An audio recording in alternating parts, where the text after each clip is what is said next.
Ladies and gentlemen, please take your seats. We are about to begin. Thank you.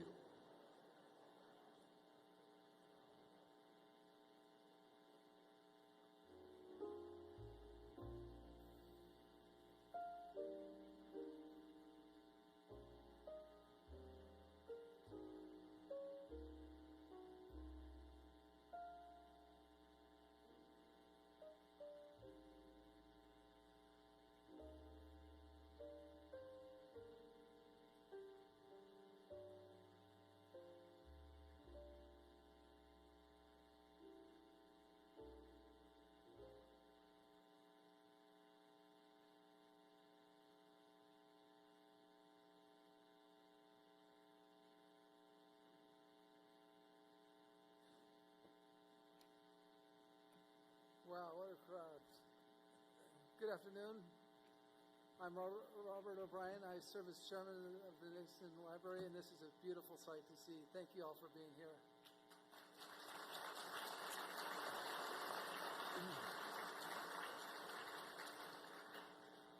A big welcome to all of you. So today is a very special day for the library. We're deeply honored to have with us the Vice President of the United States, the Honorable J.D. Vance.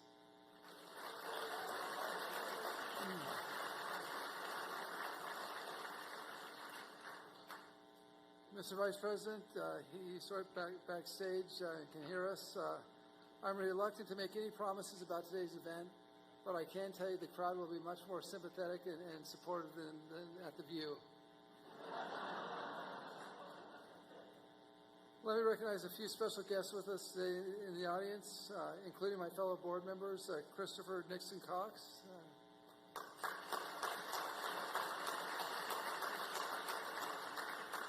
Ming Shea, Maureen Dunn, and the great Charlie Zhang.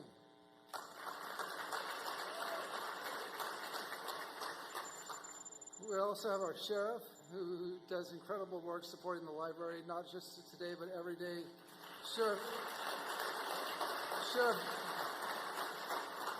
Sheriff Don Barnes, thank you very much, and thanks for all your men and the work they're doing today to keep us all safe. It's an incredible force. Thank you.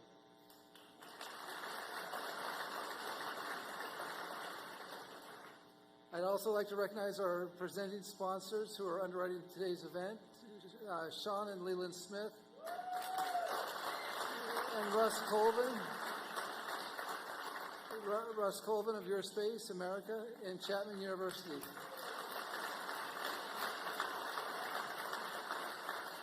Now, it's always a challenge to introduce someone who needs no introduction. And the thing about Vice President Vance is he was a public figure and a celebrity before he entered politics, kind of like someone like Ronald Reagan. In partnership with President Trump, Mr. Vice President, you're making America great again, and we're all grateful for it.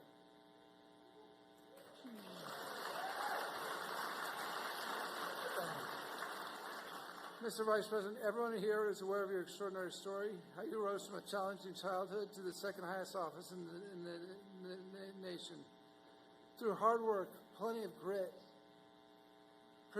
prodigious intelligence, deep faith, the support of a wonderful spouse, and the firm belief in the promise of this country that you have achieved so much. What Senator Bob Dole said about the man whose name graces this building, Richard Nixon, how American. So it's interesting as well to see the parallels with President Nixon. I don't think that I've ever seen a politician whose life parallels that of President Nixon's like the vice president's. He attended college in his home state. So did you. He left his home state to attend a great law school. So did you. Neither of them were Berkeley, but Harvard and Duke are pretty good. He married an extraordinary California girl. So did you. He went to war for his country in the South Pacific. You went to war for your country in Iraq. He was elected to the U.S. Senate at just 37 years old. You were 38 when you were elected to the Senate from Ohio. He was elected vice president when he was 39 years old. You were just a bit older, 40, when you turned vice president, when you were elected vice president. To think, at my age, to think about the vice president being 40 years old is quite something. But there's one achievement that you're way ahead of President Nixon on. President Nixon was 49 when he published his first bestseller. You were 31. And now with your second book, Communion, Finding My Way Back to Faith, which we'll hear about today, we know you'll have a second bestseller. Finally, Richard Nixon went on to become the 37th President of the United States. Mr. Vance, you can make some news today if you want. Our own Nixon Foundation President Jim Byron will be interviewing you today on stage. Jim recently returned from 14 months in the Trump administration, acting as the archivist of the United States, running the National Archives, and we're so glad to have him back here.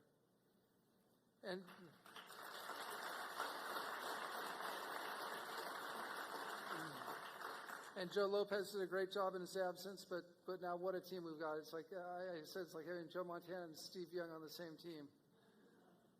So our beloved nation will mark its 250th anniversary of the signing of the Declaration of Independence.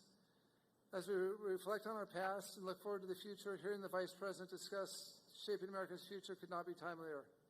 And so without further ado, and this is a little bit, the last time I introduced the Vice President, I was in Tucson during the campaign. It was 110 degrees.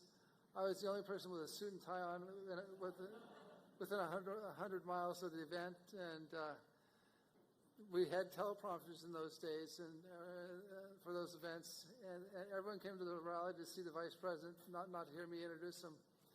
And on the teleprompter, they'd flash a message to you: stop, wind up, you're done. I was a former national security advisor, and get off the stage. So fortunately, Jim Byron can't flash those messages to me now. But as I'm saying, ladies and gentlemen, J.D. Vance, it pops up, motorcade delayed, talk for 5 more minutes.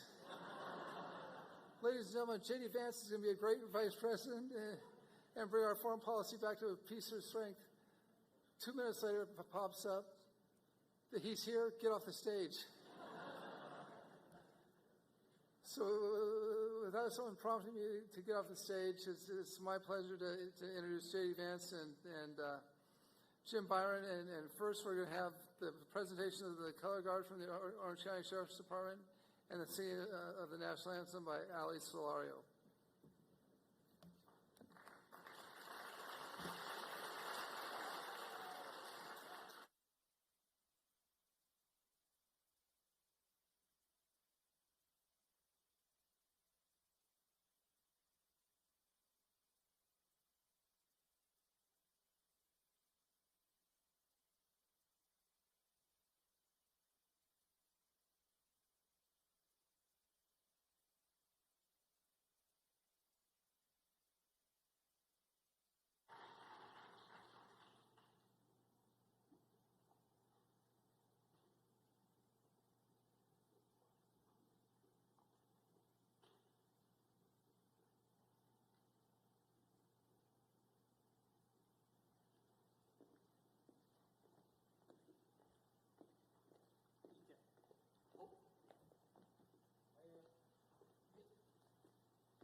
Oh, say, can you see by the dawn's early what so proudly we hailed at the twilight's last gleaming, whose broad stripes and bright stars through the perilous fight o'er the ramparts we watched were so gallantly streaming. And the rocket's red glare, the bombs bursting in air, gave proof through the night that our flag was still there. Oh, say does that star-spangled banner yet wave o'er the land of the free and the home of the brave?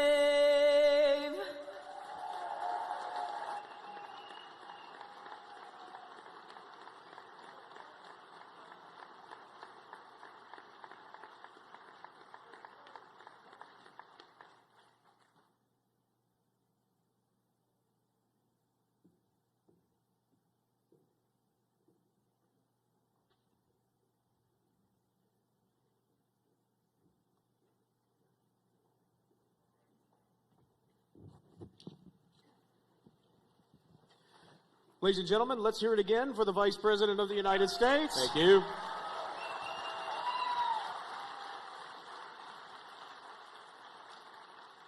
And thank you, Robert. Mr. Vice President, welcome to the Nixon Library. It is an honor to have you here. Communion, Finding My Way Back to Faith, is your second book, and it has reached #1 on the New York Times bestseller list, so congratulations. Thank you.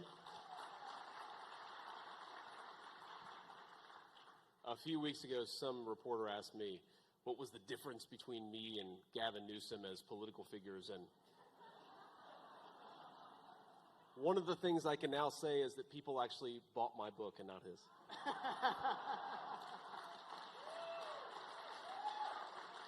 Well, and your book is incredibly candid. It's very introspective, and it is largely devoid of politics. Instead, you focus on faith, and there are a few things more personal than someone's faith. You take us through the arc of losing and rediscovering your faith, so let's jump into it. You talk Sure. about the beginnings of your crisis of faith in the earliest pages of this book. There are a few seminal moments when you were a boy, your faith was shaken, most notably involving your grandmother, who you write, quote, hardly fits the stereotype of a sweater-knitting, kindly old grandmother. She loved to say the F word, and when she died, she owned 19 loaded handguns. Correct? But she lost her health care, and then her ultimate passing helped lead you to a crisis. Let's start there. Talk about that. Sure. So, my grandmother was in many ways not a stereotypical grandmother. And, she did have 19 loaded handguns when she died. And I remember when my aunt and I and my sister were going through her things after she had passed away, we would find loaded revolvers all around the house, in like the knife drawer and in her dresser and her wardrobe. And we sort of were trying to think about why she had guns stashed everywhere. And we realized it was because Mamaw was a particularly, let's just say she believed in the Second Amendment, and she believed in the right of self-defense. And so she didn't get around that well towards the end of her life, and so she made sure that no matter where she was, if somebody walked in her door, she would have a loaded revolver within arm's reach. And that was the kind of woman that she was. And she cussed a lot. I mean, there's so many stories I could tell about the ways in which her language was passed on to me. And my wife, who grew up in a very middle-class Southern California family, there are times where she'll be like, you can't say those things around our 9-year-old, our 6-year-old, our 4-year-old, because they repeat them. Like, for example, I'll tell you a story that one of the earliest flights that I had after I got elected to the Senate, I was flying back from Cincinnati to D.C., and because my kids were so young at the time, like sometimes I would just take a kid with me and hang out with me in D.C., and that was one of the ways I made sure I stayed connected to my kids. We eventually moved the whole family to Washington, but for those first 6 months, I would only see my kids on weekends, and so I'd bring them to D.C., And I remember I was on a plane on a Delta flight from CVG to Washington Reagan Airport, and my son drops one of those Delta Biscoff cookies between his seat, and he looks at me and he goes, "Well, shit." And I like had this moment of sort of panic because I realized everybody around, I mean, think about it, a flight from Cincinnati to D.C., literally every person knows that I'm a United States Senator, and also that I've apparently a terrible father because I've raised my kids, my 3-year-old, to use that language. But anyway, that's the weave. We'll get back to the question. But here's, the thing is, despite the fact that she was very non-conventional in a lot of ways, my grandmother was a person of very deep religious faith. And so when she died, I'll never forget this, and I still get a little bit emotional when I think about it. She had this practice where she had a little notebook, and she would say prayers and write her prayers down when she said them for each member of her family. And so you could actually see this almost as a diary of her conversations with God through the months or even through the years where, you know, she'd pray for my safety, or she'd pray for my strength, or she'd pray, you know, that something would go right in my sister's life. And you just realize that this was a woman who was constantly talking to God, despite the fact that her religion is what you might call unchurched. She loved the Lord. She believed in Jesus Christ. She also didn't go to church that often. And looking back, I think one of the things that I realized about my own faith is that I was attached to Christianity via my grandmother. She was the anchor. She was the person who taught me about God. She was the person who constantly was encouraging me to think about God. She was the person who was encouraging me to read the Bible and to pray. And because I didn't have a great church community myself, you know, I would bounce around to various churches. Sometimes we'd go once a month, sometimes less than that. When my grandmother died, just a couple of months before I left for Iraq in 2005, I sort of lost my faith. And I think there was a sort of lesson in there for me, you know, and I'm sure we'll talk about this, but I came back to my faith. And part of the thing I was trying to think through with this book is, why is it that kids who are raised in the faith fall away from it? I think most of us in this audience are probably people of faith. We raise our children to be Christians. I take my kids to church every Sunday, you know, even when they're misbehaving and they don't want to go. And I'm thinking to myself as I'm writing this book, what makes it take and what makes it not take? Why do some kids who are raised in the faith have this very, very strong connection to Christ, whereas some kids it just doesn't ever really take root? And that's one of the things I was trying to think of. And, you know, one of the answers I came up with myself is, while it's very important to have a parent or a grandparent or somebody who raises you in your faith, I think that if that's it, if your only connection to faith is a loved one rather than something deeper and broader, then your faith is always going to be at risk, like mine was when that person passes away. And so that is definitely like one of the things that I write about, and one of the things that motivated me to write the book in the first place. Well, and that's kind of where this debate, which you write about, between reason and science, right, and then versus the mystery of faith. And you say that this is playing out on Reddit threads, and you know, we've all heard those theological debates, and you're having these debates with yourself. Sure. So you then begin classifying yourself as an atheist. And you write, quote, "I was severing myself from my roots." How and why did that happen? Yeah, so, you know, I grew up in a working-class family in southwestern Ohio, and to lose my faith when I was, you know, 21 years old, 22 years old, so I'm in the Marine Corps, I go to Iraq. By the time that I leave the Marines, this would have been 2007, I was now calling myself an atheist. And to do that was, it was this very sad thing in some ways, because I was disconnecting myself from the family that made me who I was, right? To sort of say that I wasn't a Christian anymore was to say that I wasn't connected to my grandmother anymore, because that was one of the most important things to her. I would say it was the most important thing to her. And so there was a certain amount of tragedy there. But there also was a certain amount of arrogance. And I think that a lot of us have went through this phase, and I certainly did, where you start to think that you know everything. And one of the ways that that reflected itself in me is that I just assumed that anybody who had faith, anybody who was a person of deep religious roots, was superstitious.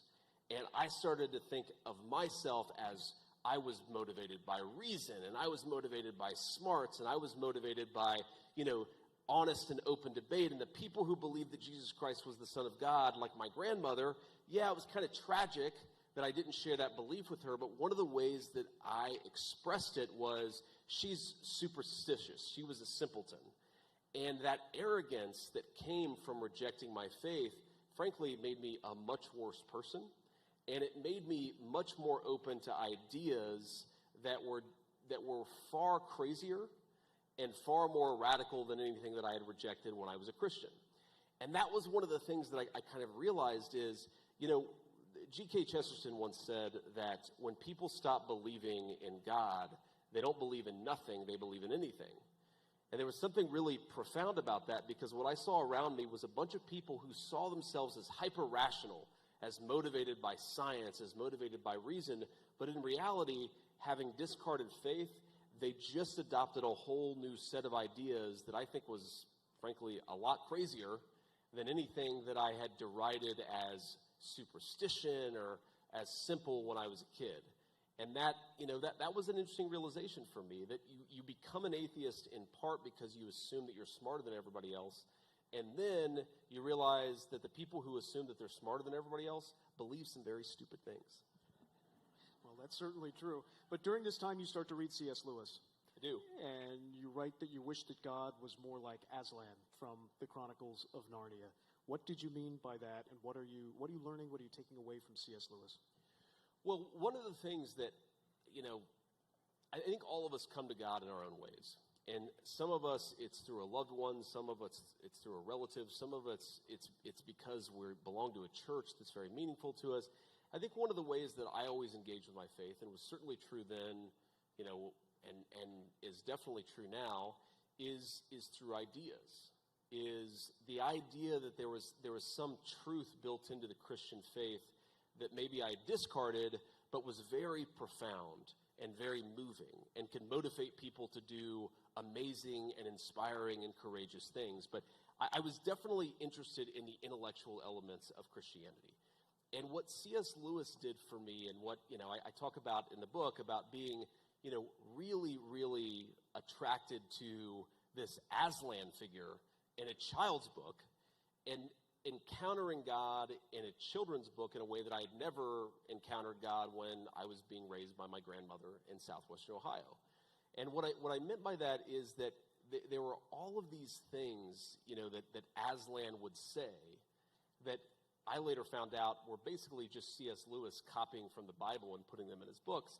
I mean, it was fundamentally, if you don't know the backstory of the C.S. Lewis's novels, what he was trying to do was imagine what would Jesus Christ look like in the context of a children's novel.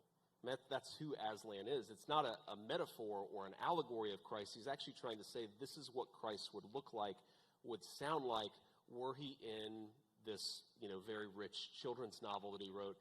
And what I found so compelling about it is that, there was something deeply smart about C.S. Lewis's Christianity. And I think, by the way, that led me astray in some ways. And what I mean is there was a point in my life where my faith was very much of the head but not of the heart. And so I think you can overthink these things. You can over-intellectualize these things.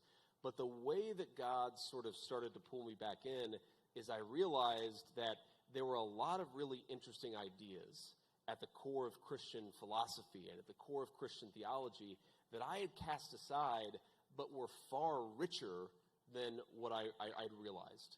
And that kind of, again, that was the hook.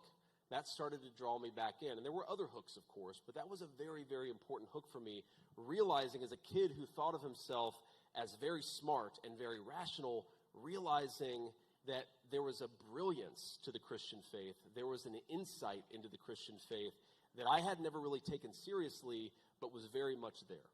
And as you are getting reeled back in, you write that it was a Catholic saint that provided the first proverbial crack in my atheist armor. Who was that? What were the circumstances? Well, so when I got baptized in, 2019, I took the name of St. Augustine because there were a couple of things that I I, again, was in this sort of arrogant atheist phase. And I look back on it now, and I think to myself, I'm kind of embarrassed by it. I cringe when I think of the things that I said back then. This is one of the great things about being a millennial as opposed to a Zoomer.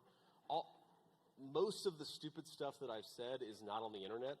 Right? I feel bad for the teenagers out there that a lot of the stupid stuff you say, guys, unfortunately, it's going to live forever. But for me, most of it was just, the cringy stuff that I said was interacting with my friends and talking to professors and classmates and so forth. But, St. Augustine, first of all, there was this book that I read in a philosophy course that I took at Ohio State, right? So I'm an undergrad, and it's called The City of God. And again, going back to this idea that the Christian canon, the set of ideas that laid the foundation for the Christian religion, that it was way more interesting and way smarter than anything else that I had ever been exposed to. That was very, very important for me. But there were also things that St. Augustine said where he would talk about the importance of humility, and that certain ideas that maybe I had adopted when I was a Christian were actually my pathway to discarding my Christian faith.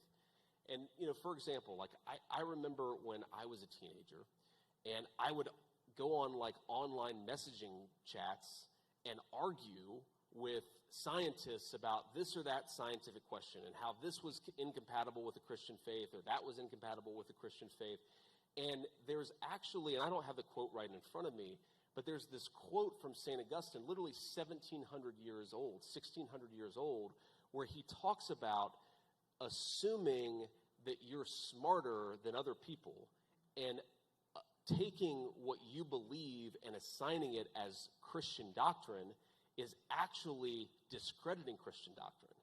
Because, who are you to go out there as a teenager and argue with people and assume that you know more about the Christian faith than everybody else, and you're going to try to whack people over the head with the truth of the Christian faith? And having a little bit of humility and accepting that something that you assume is unchristian, maybe a Christian thinker like St. Augustine said 1,700 years ago was not totally consistent. There was this way where it sort of forced me to say, okay, I've discarded a Christian faith that I had, but maybe it was a very simple Christian faith, and maybe it was a very arrogant Christian faith, and maybe the thing that I had discarded was actually arrogance. It wasn't the truth of Christianity, but it was my own arrogance and my own sense that I knew things more than other people. Sort of keying off of that, you title a chapter, More Money, More Problems. Why does more money sometimes cause more problems? Well, again, I'm a millennial, and so I believe that's the wisdom of the great Christian theologian P. Diddy,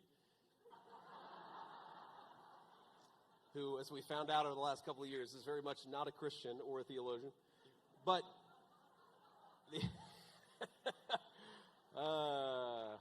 see, I'm going to get in trouble for all kinds of things. That'll be one of them. That will be in an attack ad at some point in the future. But okay, so again, to set the stage here, I was a Christian and then I wasn't. And I was arrogant and I assumed that I knew everything, and I assumed that the faith of my grandmother was based on superstition. I was very arrogant about what I thought I knew. So I think all of us in our lives were searching for something. We're orienting our lives around something. And for me, the thing that I started to orient my life around was status, was prestige, was money, was getting ahead. And by the way, there's a legitimate basis for that impulse. Like, it's not bad if you grow up in a working class family to want to be able to provide your kids things that you didn't have, or to want to be able to provide your children stability that you didn't enjoy. Those things are all totally reasonable. But I turned it almost into an obsession. I turned it into an idol. I started to care so much about where I went to school and what my credentials were that I started to focus less on the things that actually mattered. And I realized that, that probably came from somewhere deep in me. I tend to think that both our virtues and our vices are programmed a little bit from the very beginning. But I recognized that I'd become a striver. I'd become a person who cared about success, not because I was trying to achieve something important, but because I wanted to be better than other people. And that was a fundamental flaw in my character. And then something kind of crazy happened. I won the game. I won the competition of life. I got into Yale Law School. Nobody in my family had ever known anybody who had gotten into an institution like that. And so I'm at this school, and I notice a couple of things. The first thing that I notice is that in this institution, where I assume that everybody is super smart and super rational, these are the best and the brightest. Something kind of crazy happened. I noticed that a lot of them had some pretty crazy ideas of their own. And that if I had dismissed the Christians in my life as being simpletons, there were things that my classmates at Yale Law School believed that were pretty crazy. Like, for example, men should play in women's sports. But there was a certain intellectual arrogance there, okay? Even though most of my classmates were good people and I liked a lot of them and were still very good friends, there was a sense that I realized that these people had beliefs that were as religious and as orthodox as anything I had ever experienced in the Christian family that raised me, but these people didn't root it in faith, they rooted it in the idea that they were smarter than everybody else, and I realized that was dangerous. But then there was something much more personal and frankly much more important that happened, which is that I fell in love. And so the woman who is now the second lady of the United States and 36 weeks pregnant with baby number 4, thank you. Congratulations. So I fall in love with this girl, and I realize she doesn't care really about how much money I make or what my status is. She doesn't care about whether I become vice president of the United States. She just wants the things that are good out of life. She wants to have a nice family. She wants to have a bunch of babies. And she wants to build a life with somebody that she loves that is rooted in the things that matter. And it kind of hit me. All of the things that I've been orienting towards, all the things I've been focused on, the striving and the obsession with credentials, she doesn't care about that. She cares about whether I'm a good person. And I hadn't built my life to be a good person. I built my life to get ahead. And the more that I started to think, how do you build your life to be a good person, to be the kind of man this woman wants me to be, it sort of hit me that Christianity that I had discarded as a superstition was actually much wiser and much truer than what I had discarded. So you devote much of the second half of communion to exactly that, your family. That's right. How you raise your children, their continued important roles in your life and along your faith journey. You write that you want to teach your sons to be virtuous men. What is it like to be both vice president and a young father raising virtuous children simultaneously? Well, they're not virtuous yet, I'll tell you. They're very sweet kids. They're very good kids. We're working on the virtue part. I mean, so one thing, one thing I love about American Christianity is that it's very dynamic. You have Catholics and evangelicals arguing about this or that doctrinal question. You have the mainline churches and you have the Orthodox Church. You just have this very interesting, very dynamic hodgepodge. But I think I love it because I think it leads to a lot of interesting conversations. I had so many interesting conversations with people of different denominations. And one of the differences between the evangelical church that I grew up in and the Catholic church that we take our kids to now, and I'm a baptized Catholic, is most of the time Catholic churches encourage you to take your family into the Mass with you. Like, that's a very big difference. When I was a kid, you would drop your kids off, the little kids off at the youth group, and then you'd go into the main congregation with everybody else. Now, there are like downsides to this, right? Because we've got a 9-year-old, a 6-year-old, and a 4-year-old. And so sometimes, my 6-year-old is blabbering on about Dog Man, which is these comic books that little kids are really into, while the priest is saying the most important part. And the thing that I realized is that the ritual of going to church is a very, very good thing for our family. And that's one of the things. We talk about inculcating virtue. Okay, one of the most important virtues for kids to learn is they have to learn when it's appropriate to speak or not to speak, or when it's appropriate to sort of interrupt or not to interrupt. And they're just all of these little ways. Now, that's something small and something all kids eventually, at least most kids eventually figure out. But there's something also, where I'll look at my 9-year-old, and sometimes he's daydreaming when the homily is being said, but then sometimes he's actually thinking, oh, that's really interesting. Or, oh, because Christ sacrificed himself for us, maybe I should be a little bit more patient with my 6-year-old little brother who wants to steal one of my toys. And you realize there are these ways in which just a connection to the gospel is forming their minds in ways big and small. And that is the thing that I really, really love about the church. And it's a thing that I really, again, going back to my own formation, as much as I love my grandmother, and as much as she was a person of very devout faith, and as much as I believe that we will be reunited in heaven when all this is over, we didn't have that kind of church community. I didn't have that kind of day-to-day exposure to what the gospel was saying and what it required of me. And that is a thing that I just think is very good for kids. I happen to believe it's true, but I also think, completely aside from the truth of it, it's very good for my kids to be forced to reflect on this very, very ancient set of traditions and ancient set of faiths. And I'm already seeing it having a very profound effect on them. One of the themes that you address in Communion is the value of debate. Yes. And dissent and challenging long-held perspectives. Of course, your own debate in the 2024 presidential campaign helped to introduce you to most Americans. That was fun. It was fun to watch, too. And in Communion... Can I tell you a story about that? Please. Okay. So you never really know how these things are going. There's adrenaline. I mean, Robert knows this. And, you know, you're fundamentally... You might think things are going well and they're going terribly, or you might think things are going terribly and they're actually going well. So I finished this debate, and I think things have gone pretty well. But, of course, I don't know. And I'm sitting there on stage next to Tim Walz, and there's this point where they're kind of cutting to credits, and then my wife comes on stage, and then Tim Walz's wife comes on stage. So I look over at Usha, and she's, like, glowing. She's got the biggest smile on her face, and I'm like, okay, that's a good sign. And then I look over at Glenn Walz, and she looks like she's just showed up to her dog's funeral. And that was the moment where I realized, if my wife is really happy and Glenn Walz is not so happy, things must have went pretty well.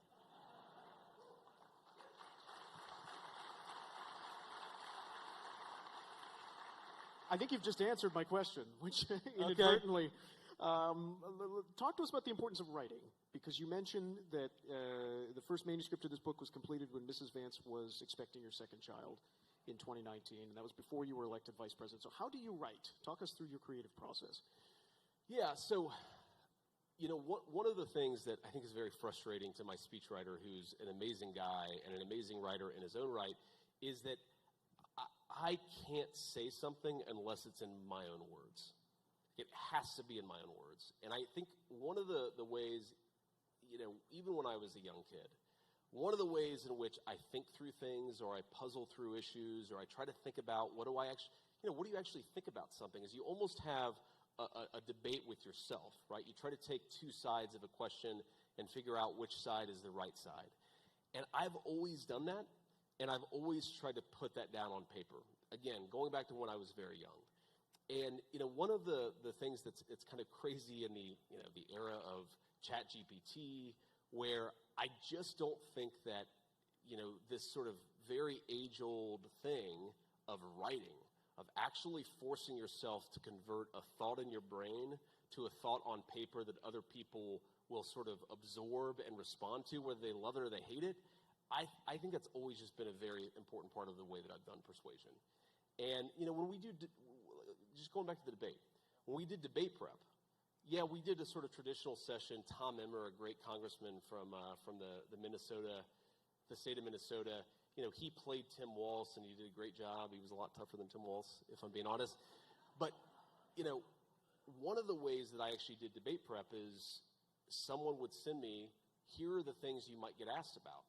And then I have to write out an answer for myself. And I just think that, for me at least, that process of forcing thoughts from your head to the paper is very, very important.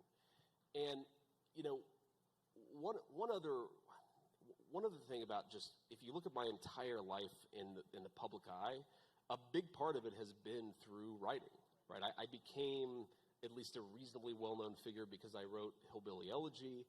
But I also always like to write op-eds. I always like to make arguments. I always like to debate ideas. It's one of the ways I've always tried to find truth is by seeking it out and engaging back and forth with it. And again, to give Christianity a lot of credit, one of the things that I sort of figured out is Christian societies are much better at absorbing dissent than highly secular societies. And that was like, when I realized that, it's like a light bulb went off. If you go back to the really big transformative moments in 2,000 years of Western civilization, what you find is, despite the stereotype that I think progressives have of Christians, is Christians are much better at tolerating dissent and absorbing dissent, and in some ways encouraging dissent, than highly secular societies. And I think that's actually one of the secrets to why we're so dynamic. It's one of the secrets to why we've had such great technological innovation in the West, is because, yes, of course, when somebody challenges the status quo, even in a Christian society, they sometimes get pushback from it. But Christians, because they're rooted in the fundamental truth that Jesus Christ is the Son of God, I think our societies are much better able to tolerate the kind of dissent that creates scientific brilliance and advancement in philosophy and politics. We're not afraid of people disagreeing with us because we know that we have the real truth in our heart. So we're here at the Nixon Library, and President Nixon was the consummate statesman. And just a few days ago, you completed a major peace negotiation. And just a few minutes ago, you paid respects at President Nixon's memorial site, where the epitaph on his marker reads, "The greatest honor history can bestow is the title of peacemaker." Was that the mentality that you embraced? Were you thinking of that sentiment as you were representing our country in Switzerland? Well, first of all, just because you brought up Nixon, I got to say thank you to you and to Robert and to the entire Nixon Library folks. This is an amazing thing, and I'm very proud to be here. So thank you. Not just for welcoming me, but for everything you do.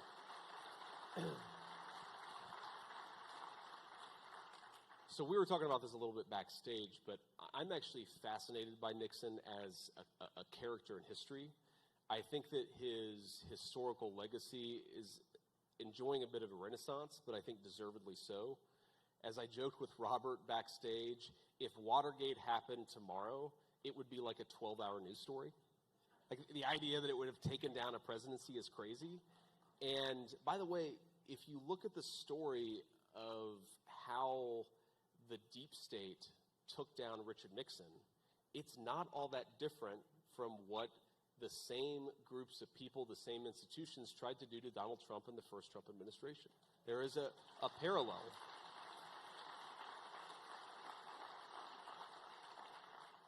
I also, just at a personal level, young senator, vice president, writes some best-selling books, is hated by the media. It kind of sounds like J.D. Vance. So I'm a little, I've always liked Richard Nixon. But okay, one other thing about Richard Nixon that I think is fascinating is, the two biggest historical electoral college landslides in American history are, of course, Ronald Reagan in 1984, Richard Nixon in 1972.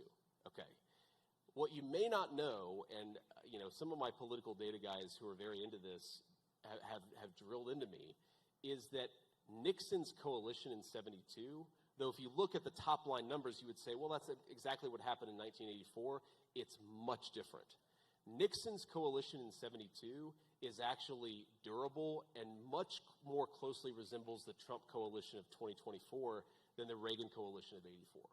So what Reagan did in 84 is he ran up margins basically with white Americans, and of course, he won a historic landslide, but the country's much less white today than it was in 1984.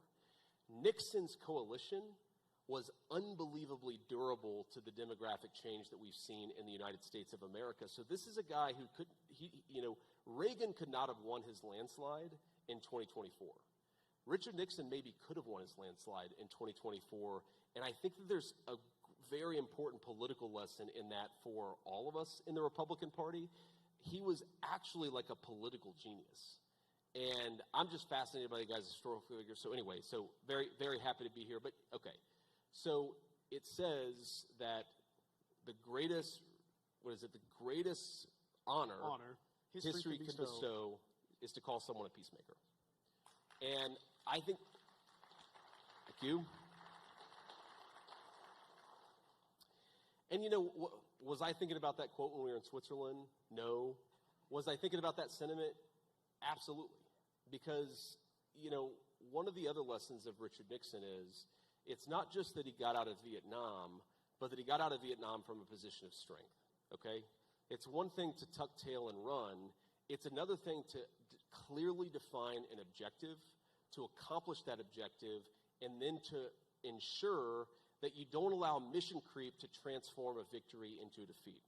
And one of the things I've seen with the President of the United States in the last few weeks, and frankly, some of the criticism that we've gotten even from our friends, is they're constantly trying to change the mission that Donald Trump set us up to achieve.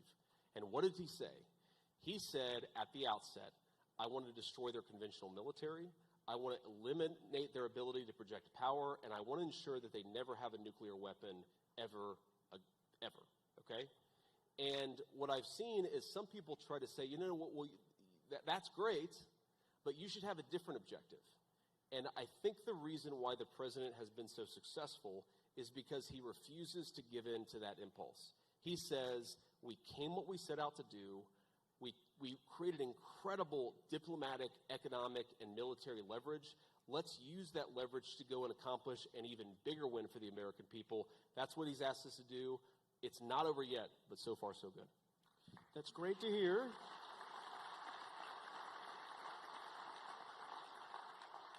Finally, Mr. Vice President, you are a walking, talking embodiment of the American dream.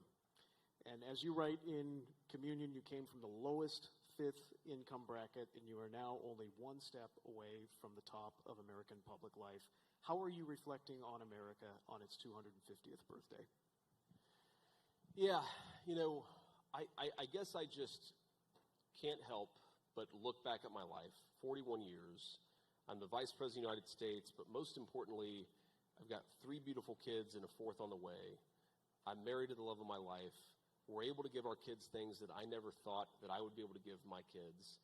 And I just can't help but feel incredible gratitude to the United States of America. Nowhere but here would this be possible.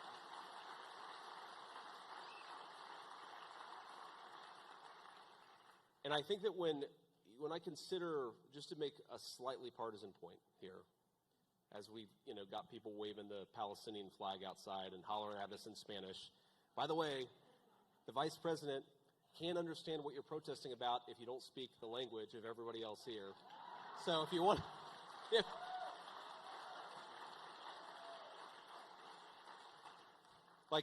note to protesters, if you want the Vice President to hear what you're protesting about, you've got to use a language I actually understand. Anyway, but I think that what I've noticed about politics in my lifetime is, I was raised by blue-collar, socially conservative Democrats. My papaw was a union steelman his entire life.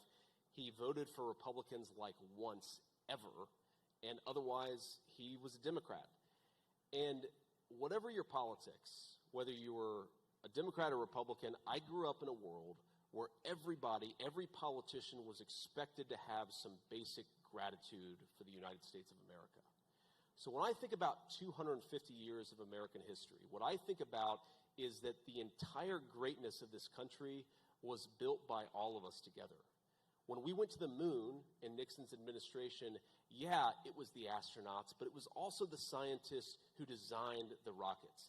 It was the janitor who was making sure that the place where they were building the rockets was a clean place to come to work. It was every single person working together to make a great achievement possible only in the United States of America. When I think about what happened just in the last few months, yes, it's the Vice President and Steve Witkoff negotiating, but it's junior enlisted folks who signed up and didn't know what the hell they were getting themselves into, but made it possible for us to win something great for the American people. The story of this country is that the foundation is laid by normal, common, good people who make the great achievements of American civilization possible. And when I think about what bothers me so much about partisan politics in 2026 is I don't hear the sense of gratitude that all of us should have. Whether you're black or white, rich or poor, we should be grateful to the people who built this country. We wouldn't have such a great life or a great civilization without them. Ladies and gentlemen, the Vice President of the United States.